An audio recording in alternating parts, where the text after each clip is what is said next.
இந்த வீடியோவில் நம்ம என்ன பார்க்க போறோம்னா, மிதுன ராசிக்காரர்களுக்கு வருகிற தமிழ் புத்தாண்டு ஏப்ரல் 14, 2026 அன்னைக்கு வரக்கூடிய சித்திரை முதல் நாள். அந்த ஒரு ஆண்டு 14 ஏப்ரல் 2026 இருந்து 13 ஏப்ரல் 2027 வரைக்கும் அந்த 365 நாள் ஒரு ஆண்டு மிதுன ராசிக்காரர்களுக்கு எத்தகைய ஒரு ஆண்டாக இருக்க போகுதுங்கிறத ஆண்டு கிரகத்தின் சஞ்சாரம்,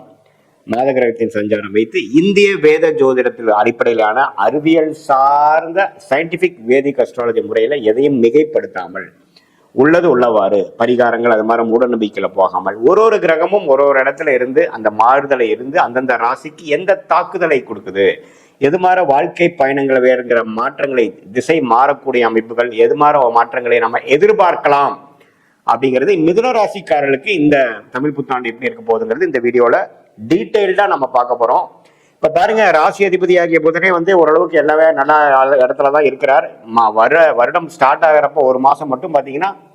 ஏப்ரல் 14ஆம் தேதியிலிருந்து ஒரு மே 14 வரைக்கும் பாத்தீங்கன்னா முதல் ஒரு மாதம் ராசி அதிபதி ஆகிய புதனே சனி செவ்வாயோட சேர்ந்திருக்கார். எப்ப சனி செவ்வாயோட ராசி அதிபதி சேர்ந்துட்டாரோ அப்பவே பாத்தீங்கன்னா கொஞ்சம் பிரச்சனைகள், வேலை நிமித்தமா அதிகமான ஹார்ட் ஒர்க் அதுங்கிற மாதிரி பிரச்சனைகள்லாம் கொஞ்சம் இருக்கும். அதுக்கப்புறம் பாத்தீங்கன்னா கொஞ்சம் கொஞ்சமா அந்த புதன் ராசி அதிபதி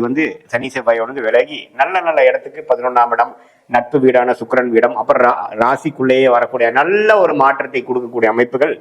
அப்படியே வருது. அதுக்கப்புறம் வரக்கூடிய குரு பயிற்சி ஜூன் 1ஆம் தேதி 2026 குரு பயிற்சி என்னதான் ராசியில் இருக்கக்கூடிய 2ஆம் இடத்துல வந்தாலும், பாதகாதிபதி 2ஆம் இடத்துக்கு வந்தாலும் உச்சம் பெற்று 8ஆம் இடம், 6ஆம் இடம்,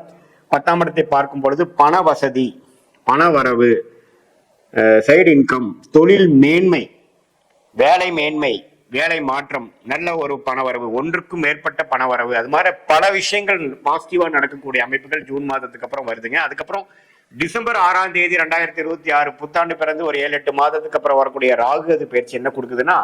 9ஆம் இடத்தில் இருக்கக்கூடிய ராகு 8ஆம் இடத்துக்கு வருகிறார். அதே மாதிரி 3ஆம் இடத்துல இருக்கக்கூடிய கேது ராசிக்குள்ள வந்தாலும் 2ஆம் இடத்துக்குள்ள வந்தாலும் குருவோட சேர்கிறார். உச்ச குருவோட ராகுவும் கேதுவும் சேர்ந்து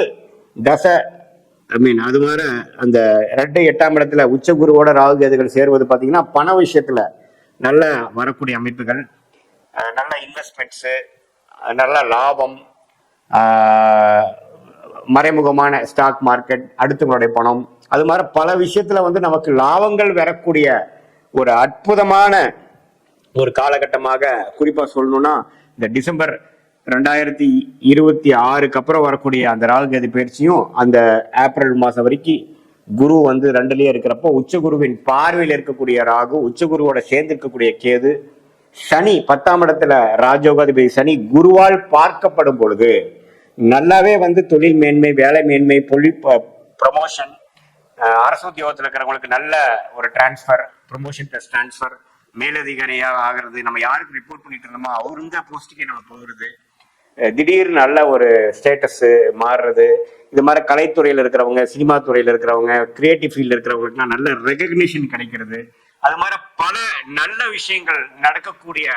ஒரு அற்புதமான ஒரு காலகட்டமாக 2026 ஏப்ரல் 14 வரக்கூடிய தமிழ் புத்தாண்டு குறிப்பா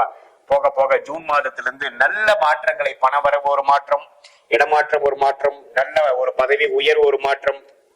படிக்கக்கூடிய மிதுன ராசிக்காரர்களுக்கு நல்ல ஒரு அவங்களுக்கு எதிர்பார்க்கக்கூடிய படிப்பு, மேல் படிப்பு கிடைச்சு அந்த மாதிரி ஒரு இடத்துக்கு இடம் மாறி போறது, காலேஜஸ் அதர் ஸ்டேட் போய் படிக்கிறது, வெளிநாடு போகணும்னு நினைக்கிறவங்க வெளிநாடு வாய்ப்புகள். ஏன்னா ராகு கேதுகளே 8க்கு குருவின் பார்வை பெறும் பொழுது விசா கிடைக்காம இருக்கிறவங்க விசா கிடைக்கிறது, வெளிநாடு பிரயாணங்கள் போயிட்டு வர்றது,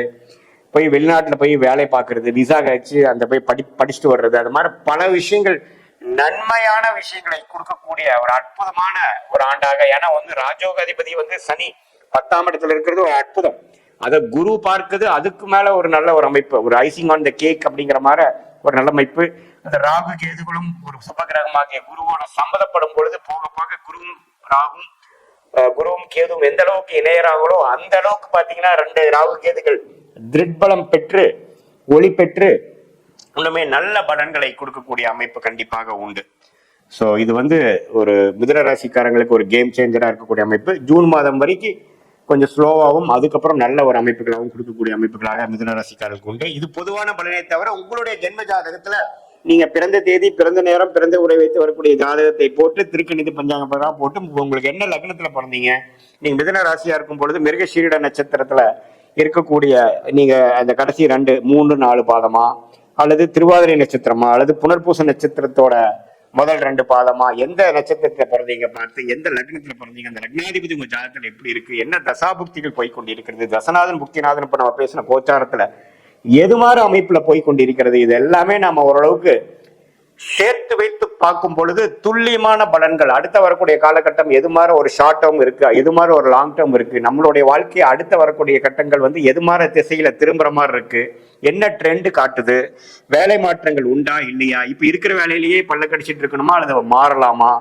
எந்த நேரத்துல நமக்கு ப்ரொமோஷன் கிடைக்கும், எந்த நேரத்துல நம்ம உயர்கல்வி நம்ம எதிர்பார்க்கிற உயர்கல்வி பண்ணலாம், எந்த நேரத்துல திருமண விஷயங்கள் வருது, திருமண தடைகள் எப்ப முடிய போகுது, குழந்தை பேர் எதிர்பார்க்கிறவங்களுக்கு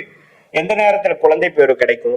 எது மாதிரி நேரத்துல ஒரு புதிய தொழில் ஆரம்பிக்கலாம், எது நேரத்துல நம்ம திரும்பி வெளிநாட்டுல இருந்து உள்நாட்டுக்கு வர முடியுமா, இடம், வீடு, வண்டி, வாகனம்லாம் வாங்கக்கூடிய அமைப்பு இருக்கா, கடன் எப்போ தீரும், உடல்நல கோளாறு எப்போ முடிவுக்கு வரும், எப்போ ஓரளவுக்கு சீரான உடல் அமைப்புக்குள்ள போவோம், அது மாதிரி நம்மளோட உறவுகள் எல்லா விஷயத்தையும் பாத்தீங்கன்னா இந்திய வேத ஜோதிட அடிப்படையிலான இந்திய